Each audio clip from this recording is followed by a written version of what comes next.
The Dell UP2718Q is a 27-inch professional 4K HDR10 monitor, and although it's still early days for HDR monitors, this one seems to be one of the better options currently available, so let's take a look.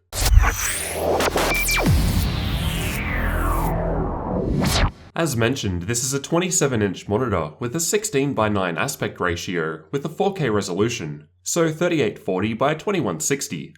As it's a panel for professional users, it doesn't have a lot of gaming-specific features like G-Sync or FreeSync. The panel also runs at 60Hz, same as all other current 4K monitors out there at the moment. The panel also has a 6 millisecond response time. So again, not as fast as other gaming monitors I've reviewed, but for a professional tool I think this is fine. It's got a typical brightness of 400 nits and has a peak brightness of 1000 nits in order to support HDR content. If you manually put the brightness on full, it gets seriously bright. Way too bright.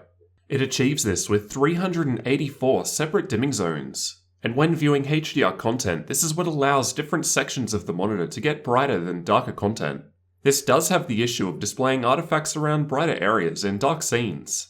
For example, just moving the mouse cursor on a black image, we can see the dimming zones lighting up for it. But like I said, this only happens in HDR modes. And it's not actually too bad while watching a movie, but it will depend on the content. It's also an IPS panel, and to me the colours look amazing. One of the first things I noticed when I turned it on was just how different the colours looked from what I was used to. In terms of colour accuracy, Dell note that the monitor is capable of 100% of sRGB, 100% of Adobe RGB, 100% of Rec 709, 97.7% of DCI-P3, and 76.9% of Rec 2020. With support for 1.07 billion different colors. In my own testing, I can only really test sRGB and Adobe RGB with the Spider 5 Pro, as that seems to be all the software supports. I don't have a more professional tool. And these are my results while testing with the standard Adobe RGB and sRGB presets. The panel also has a 1000:1 typical contrast ratio or 20,000:1 contrast ratio in HDR. This was my first time with a HDR monitor and viewing HDR content.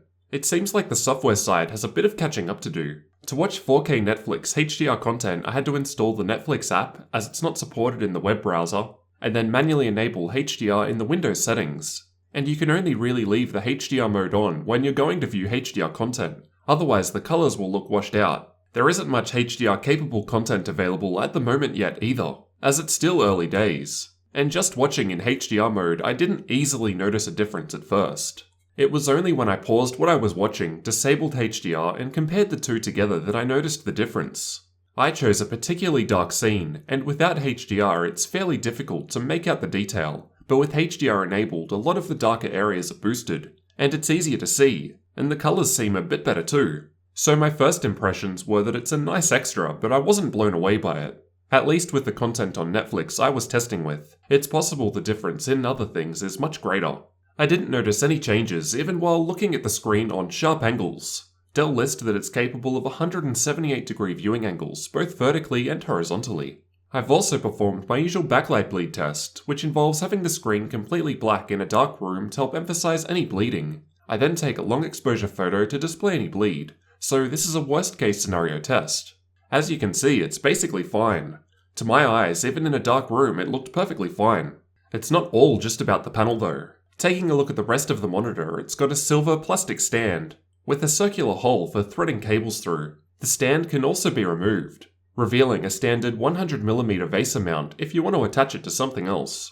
The bezels are fairly thin, just under a centimeter based on my own measurements, and down the bottom there's a silver Dell logo. Both the stand and display together weigh around 11.5 kilos, while the panel itself weighs just under 6 kilos if you plan on mounting it. The power button and 5 additional buttons for navigating the on-screen display are found underneath the right-hand side, and I found the OSD extremely easy to navigate through with these. There are a fair few options, and you can change through 7 image presets. I spent most of my time using color space, which you can then use to swap between 5 color-calibrated presets, and even save 2 of your own. This worked well for me as I mostly used the monitor to edit videos, but I also found the movie mode to work well while watching some TV shows. There are quite a few options too. You can even choose if USB should be on or off during standby and disable the power button LED.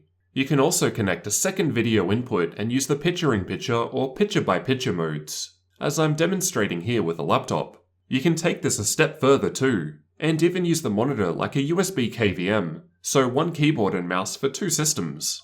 The back of the monitor is a matte plastic, silver for the most part and then darker towards the bottom. Nothing fancy going on here, as I've come to expect from Dell monitors, just a clean, professional look. The I/O is on the back toward the bottom and faces down. There's an AC power input, two HDMI 2.0 A ports, DisplayPort 1.4, Mini DisplayPort 1.4, 3.5mm audio out, two USB Type-B connectors which plug into your computer and allow you to use the following two USB 3.0 Type-A ports, and there's two more USB 3.0 Type-A ports on the left-hand side which are easier to access if you need more. As for the included cables, you get a HDMI cable, DisplayPort to Mini DisplayPort cable, and USB Type-B to Type-A cable for connecting the monitor to your computer. And the power cable, no external power bricks here. The stand is fairly big and does a great job of preventing the thick panel from moving around, even while bumping my desk. As for the overall dimensions, the whole monitor, so panel attached to the stand, comes in at 62.7cm in width, 20cm in depth, and 41.3cm to 55.5cm in height, depending on what you set it to. There's a fair bit of adjustments available too, with -5 to 21 degrees of tilt, -45 to 45 degrees of swivel, 14.5cm of height adjustment, with enough tension so that the screen actually stays where you leave it, and 90 degrees of clockwise pivot. So far, the monitor looks pretty good, but how is it to actually use day to day? This was the first time I've used a 4K monitor for an extended period of time. Overall, I liked the extra screen real estate, and it was useful in just about all tasks from browsing the internet to editing videos. Especially as I work with 4K video now. I don't personally do anything day to day that involves HDR content, so outside of specifically trying that out, it wasn't something that I regularly used. But having the extra brightness options and high levels of color accuracy was greatly appreciated. If you're a content creator or someone who uses their monitor in a professional capacity, this looks like a great option. As for gaming, if you plan on playing games at 4K, you'll need a seriously powerful graphics card to actually push that many pixels. 4K at 60Hz equates to just under 500 million pixels being displayed every second. Crazy stuff. I've previously compared the Nvidia 1080 against the 1080 Ti, and included 4K benchmarks in that video if you need to get an idea of which you need for 4K gaming. Although it depends on your game, the 1080 Ti is currently the best. And of course, most expensive option. I've also used the monitor to edit my last few videos, and that was excellent. This is by far the most color accurate monitor I've ever used. And it's made me realize how useful it would be to have for my video editing going forward, so I'll be keeping that in mind when I look at upgrading my own monitors in the future. As for the price, it's going for about 2,200 Australian dollars here in Australia, or around $1,400 US on Amazon for my international viewers. So although it might seem quite expensive, it actually seems to be pretty well priced considering all the professional features that it's packing. So what did you guys think about the UP2718Q monitor from Dell? Overall, I thought it was a great monitor for professional use. It's got excellent color accuracy and it looks great. If you're after a gaming monitor, you'll probably want to look elsewhere though. With the lack of HDR support and content out there at the moment, it's difficult for me to really talk too much about it, other than the experience was lacking. However, it's still pretty early days for HDR monitors and content, and it feels like the software side of things is also playing catch up, so things should improve in the future. Be sure to let me know your thoughts down in the comments and leave a like if you found the information useful. Thanks for watching, and don't forget to subscribe for future tech videos like this one.